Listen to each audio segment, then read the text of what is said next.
expressão, outros menos, né? É isso aí, né? Então, se mudou a regra e aplicou para trás. Ainda que a gente seguisse a nova regra para refazer tudo, quem garante que daqui a 5 anos não vão mudar a regra de novo? A gente vive num sistema que tende a anular tudo. Então, isso foi o começo, em março de 2019. Depois, em junho e julho de 2019, o ministro Toffoli larga uma decisão suspendendo todos os casos de lavagem de dinheiro do país. Mais de 900 investigações, mas eu acho que a conta foi modesta. É muito mais do que isso. Foram suspensas por quase 6 meses, correndo prescrição. Ou seja, quando uma investigação demora muito, ela é derrubada porque demorou muito, simplesmente. E suspendeu por 6 meses, num caso envolvendo o filho do presidente. Aí, em outubro... Qual que é a justificativa de fazer algo nesse sentido assim? Eles não precisam, eles são STF, eles são reis, porra. Mas é que, o rei não precisa justificar o que ele faz, ele só faz, ele é dono do poder. Igor, para ser bem assim, realista, direito não é matemática. Você sempre pode ter posições para 2 sentidos diferentes sobre uma coisa. E qual é o problema? O problema é que o nosso sistema, o fato de existir duas posições, faz com que a gente perca sempre. Por que isso?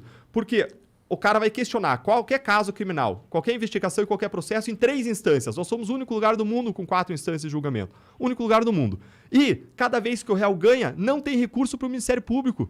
Sempre que ele ganha no habeas corpus em qualquer tribunal, não tem recurso. Então faz a conta matemática. Digamos que tem uma posição em que seja 50% de chance de cada um pensar de um jeito. Com certeza vocês discutem vários assuntos com várias pessoas aqui e várias vezes surgem discordâncias. E é razoável discordar. Então é razoável que os tribunais discordem. Em vários casos, essa discordância seja de, sei lá, 50%. E aí você tem, então, 1/2 de chance de ganhar no primeiro tribunal, no tribunal de apelação. Aí você tem outro 1/2 de chance de ganhar no STJ e mais 1/2 de chance de ganhar no STF. Só que lembre que se você perder em qualquer lugar, Ministério Público, sociedade, perde de uma vez.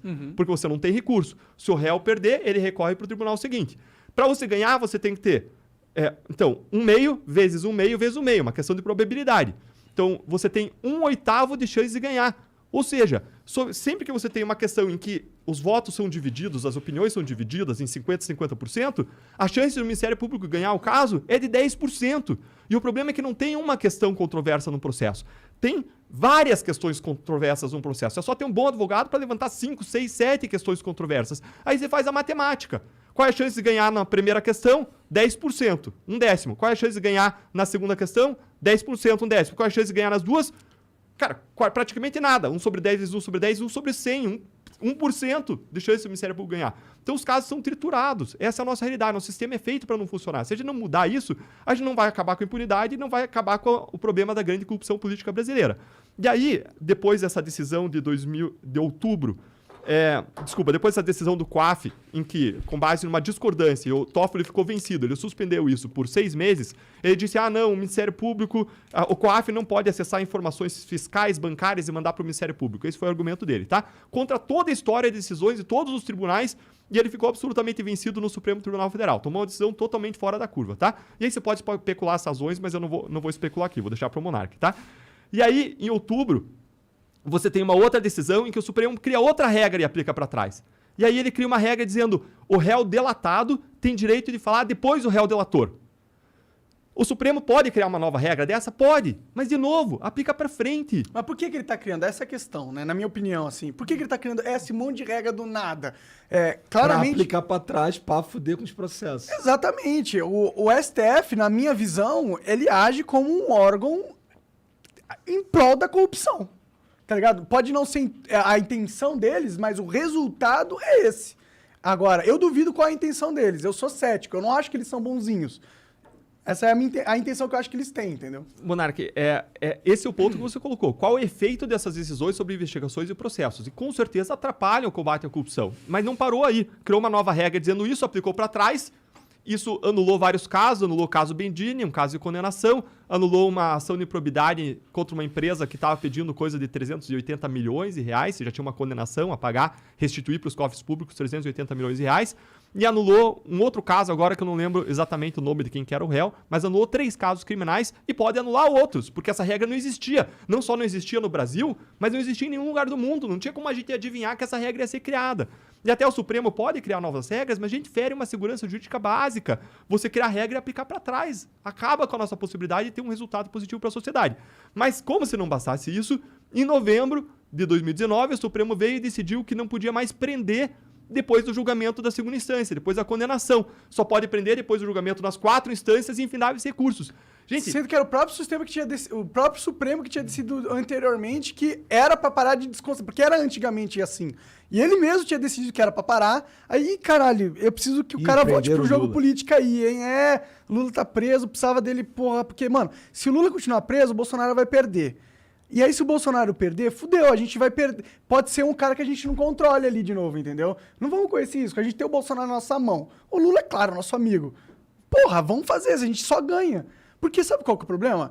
Eu acho que é muito difícil. O STF, tipo, eu não sei, mas não me parece uma organização que tenha um passado ilibado, tá ligado? Eu acho que esse é o medo deles, entendeu? Se alguém como você começa a ganhar muito poder dentro das instituições, começa a realmente querer combater a corrupção, aonde isso vai parar? Onde a minha opinião, eu acho que 90% das pessoas que estão hoje envolvidas no sistema têm o cu preso de alguma forma. E aí, como que você, controlando o sistema, vai deixar que um câncer, que é o combate contra a corrupção, aumente e mate o teu sistema maravilhoso de mamata infinita? Tem uma interpretação muito boa de um juiz lá do Paraná. Monarca sem dó, né? Tá sem dó. tentando foder, Deus. Não, isso é minha opinião. Isso sou eu que penso. Eu penso isso. Bom, obrigado, Monarca. Então, se você olhar para essas regras, um juiz do Paraná ele divulgou um artigo falando o seguinte: o Supremo Tribunal Federal, desde a Constituição de 88 até 2009, permitiu a prisão em segunda instância. E quando que ele mudou e proibiu? Exatamente quando tinha o processo do mensalão, e vários casos estavam sendo desmembrados para a primeira instância e várias pessoas poderosas poderiam ser presas. E aí ele proibiu a prisão em segunda instância. E aí deixou sem poder a prisão em segunda instância. Aliás, ele fez num caso, adivinha o que aconteceu? No exato caso em que o Supremo proibiu a prisão em segunda instância. Era um caso de um fazendeiro que tinha atirado numa pessoa, era uma tentativa de homicídio, ou um homicídio, mas acho que era uma tentativa. Um fazendeiro atirou em alguém que ele entendeu lá que cantou a mulher dele numa festa lá. E esse crime já tinha acontecido há mais de década. E o que aconteceu com esse caso? Ele prescreveu no STJ, na terceira das 4 instâncias. Ou seja, demorou tanto tempo que não teve punição nenhuma. Então, no próprio caso em que o Supremo definiu isso, é um caso que não teve resultado porque o Supremo definiu isso. E aí, em 2016, o Supremo volta a autorizar a prisão em segunda instância quando? Quando a Lava Jato estava atingindo mais partido de esquerda. O cara estava lá com o PT no centro do esquema, junto com o PMDB, junto com o PP, mas o PT era o principal atingido até aquele momento. Depois a Lava Jato se expandiu, se estendeu para vários outros partidos, e aí segue esse juiz federal na análise dele, dizendo que em 2019, quando o Supremo proíbe de novo, é o momento que a Lava Jato se expandiu para vários poderosos de vários partidos. E por que muda o Supremo de posição? Porque um ministro muda de lado. Um ministro, Gilmar Mendes, muda o voto dele e vira 6-5 para o outro lado. E aí, essa análise do juiz André, lá do Paraná, juiz federal muito, muito bom, muito competente, na análise dele, ele fala, olha, fica parecendo que o Supremo está se inclinando conforme os ventos políticos, o que não é bom para a credibilidade do Supremo, não é bom para a credibilidade da Justiça. Tá parecendo pra caralho isso aí, eu digo de passagem. E isso atrapalha demais. Atrapalha não só porque a gente não alcança a justiça em relação aos poderosos, Igor e Monark, mas atrapalha porque a gente não consegue mais fazer colaboração premiada. Porque o cara, para ele fazer a colaboração premiada é uma negociação. Você não vai comprar uma casa por 100 mil reais se você tiver uma casa do lado que vale 50, certo? Do mesmo modo, o cara não vai fazer um acordo com o Estado em que ele colabora, em que ele se compromete a cumprir uma pena, se ele vai alcançar impunidade, se ele vai poder discutir o caso dele por 20 anos, alegar 1000 nulidades e buscar a prescrição e a impunidade completa. Então, essa decisão acabou esvaziando a possibilidade da Lava Jato continuar se expandindo, continuar alcançando outros crimes, novos atores. E ainda por cima, o Congresso Nacional, ainda em 2019, faz uma mudança da lei que mina mais ainda a possibilidade de fazer colaborações premiadas e que diminui a possibilidade de você prender e praticamente impede as prisões da Lava Jato. Porque diz o seguinte, a lei que o Congresso passa, no projeto anticrime que o então ministro da Justiça, Sérgio Moro, enviou para o Congresso, tinha uma série de regras contra a corrupção. Essas regras foram esvaziadas no Congresso e eles enxertaram uma regra que proibia prisões preventivas por fatos que não fossem atuais. Ora, os fatos da Lava Jato eram até 2014, 2015, 2016, aí você não podia mais prender, entendeu? Então, você foi sofrendo... O combate à corrupção foi sofrendo uma medida, um revés atrás do outro. A ponto da OCDE, a Organização para a Cooperação e Desenvolvimento Econômico, montar uma comissão para supervisionar o Brasil nesse ponto. E o Brasil quer entrar na OCDE. E algo que nunca aconteceu em relação a isso, aconteceu em relação ao Brasil, de tantos retrocessos que a gente estava vivendo. E os retrocessos continuaram. Eu falei de alguns aqui. Então, a gente tem visto o nosso trabalho contra a corrupção ser desmontado. E eu posso, de novo, ficar de braços cruzados, olhando isso, reclamando na minha zona de conforto. Ou eu posso, como a gente sempre fez, buscar encarar essa realidade, buscar novas alternativas, fazer mais, fazer melhor, fazer diferente e tentar mudar essa realidade, saindo da minha zona de conforto e encarando um debate político, indo para a arena política, que é onde tudo está acontecendo.